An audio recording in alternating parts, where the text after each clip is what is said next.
The disaster in Utica led to renewed panic in Carthage. Some people called for Hannibal and his army to return, while others suggested making peace with Rome. However, most of the Carthaginian Senate favored continuing the fight.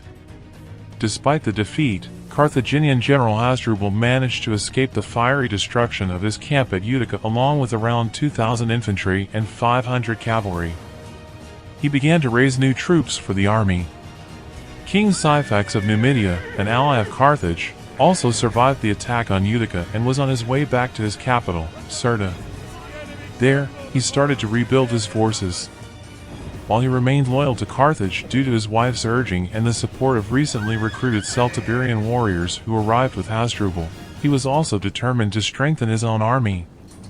Around 4,000 of these Celtiberian warriors were joined Carthage, but Carthaginian rumors exaggerated their number to 10,000, praising their fierceness and skills. The fact that Carthage could still recruit mercenaries in Spain, even after being driven out of the region, highlights Rome's limited control over most of the Spanish peninsula. After 30 days, Syphax joined forces with Hasdrubal, and their combined army of approximately 30,000 soldiers established a fortified position in an area called the Great Plains, likely equivalent to modern-day Souk el Kranis. Upon receiving news of the enemy's gathering forces, Scipio swiftly made the decision to confront them. While he left a portion of his army and his fleet to continue besieging Utica, he led the rest of his forces towards the Great Plains. In about 5 days, he reached the outskirts of the plains.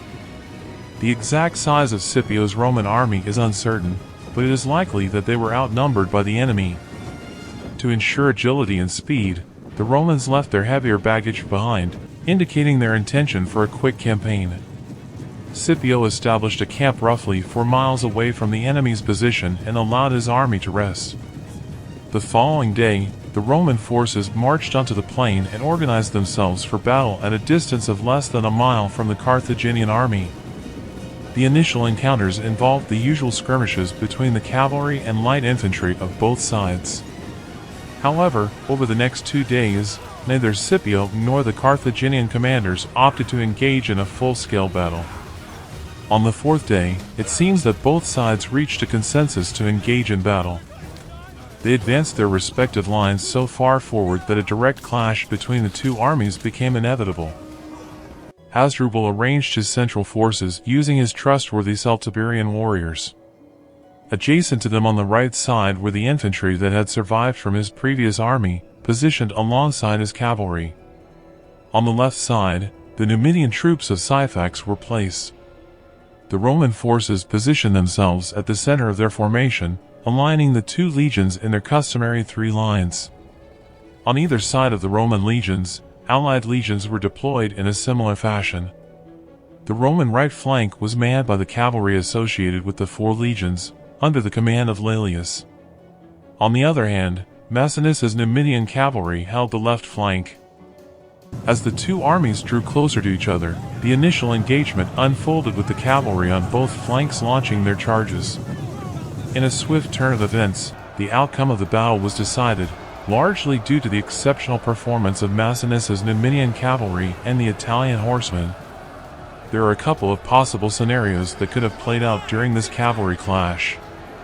One possibility is that both units of Carthaginian cavalry shattered upon contact with the enemy and were subsequently driven into a chaotic retreat. Another scenario involves the Carthaginian cavalry failing to launch a countercharge against their attackers and instead choosing to flee the battlefield immediately upon encountering the Roman forces. This swift and impactful cavalry encounter set the tone for the rest of the battle, establishing a clear advantage for the Roman side. The two legions consisting of Latin allies launched a vigorous assault against the opposing forces in front of them. Once again, the Carthaginian and Numidian infantry offered minimal or practically no resistance before quickly turning and fleeing the battlefield. It's even possible that these troops initiated their retreat as soon as they saw their flanking cavalry units fleeing, possibly even before the Latin allies made physical contact with them.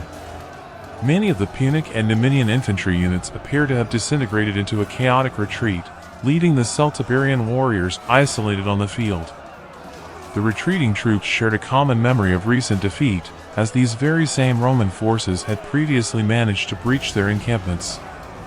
Evidently, their morale had not yet fully recovered from that past defeat.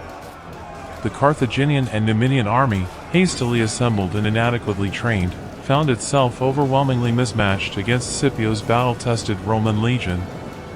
Following their success in the main battle, the Roman cavalry and the 2 legions of Latin allies pursued the fleeing enemy soldiers off the battlefield.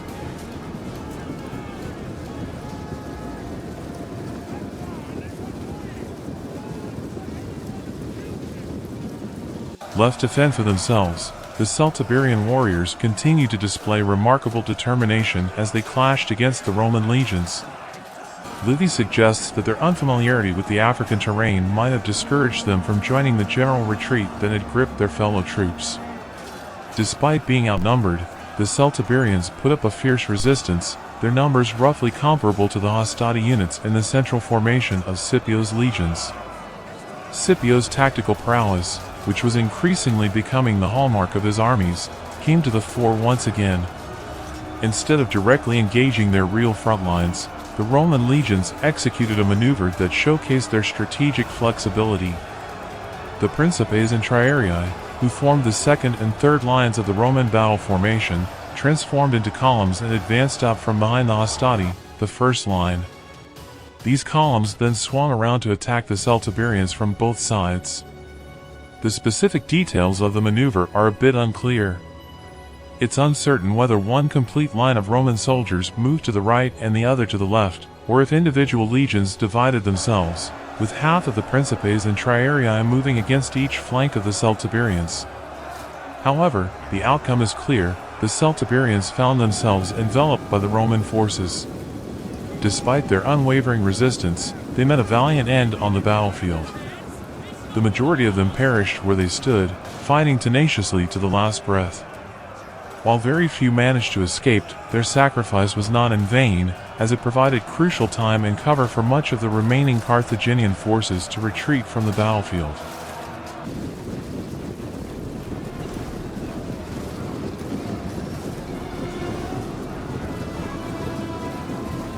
The Battle of the Great Plains marked another triumph for Scipio Africanus, who employed daring maneuvers with columns of troops on the enemy's flanks, reminiscent of his previous successes at Becula and Ilipa.